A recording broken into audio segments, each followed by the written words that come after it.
નમસ્કાર, હું છું પ્રિયા અને તમે જોઈ રહ્યા છો જનતા કી જાણકારી ન્યૂઝ। નજર કરીએ આજના સમાચાર।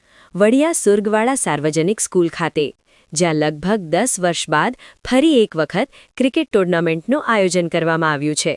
શિયાળાની મોસમ હોવા છતાં પણ આ મેદાનમાં ઠંડી કરતાં વધારે બાળકોનો ઉત્સાહ અને ઉમંગ જોવા મળી રહ્યો છે।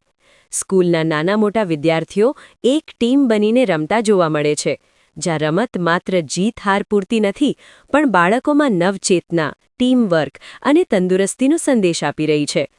આ પ્રકારના આયોજનથી બાળકો મોબાઈલથી દૂર રહી મેદાન તરફ વળે છે અને સ્વસ્થ જીવન તરફ આગળ વધે છે। આ સમગ્ર મેચ દરમિયાન ખાસ આકર્ષણ બન્યા છે બાબુભાઈ નાગાણી, જે આ સ્કૂલના ભૂતપૂર્વ વિદ્યાર્થી છે અને આજે અહીં પોતાની સરસ, ઉત્સાહભરી અને મજેદાર કોમેન્ટ્રી દ્વારા મેચને વધુ રોમાંચક બનાવી રહ્યા છે। વડિયા સુરગવાડા સાર્વજનિક સ્કૂલ દ્વારા 10 વર્ષ બાદ થયેલું આ ક્રિકેટ ટુર્નામેન્ટ નિશ્ચિત રૂપે બાળકોના જીવનમાં એક યાદગાર અનુભવ બનશે। રમત અને શિક્ષણ સાથે મળીને જ બાળકોનો સર્વાંગી વિકાસ શક્ય છે। આજનો દિવસ એનો જીવતો દાખલો છે। અહેવાલ રાજુ કારિયા, વડિયા।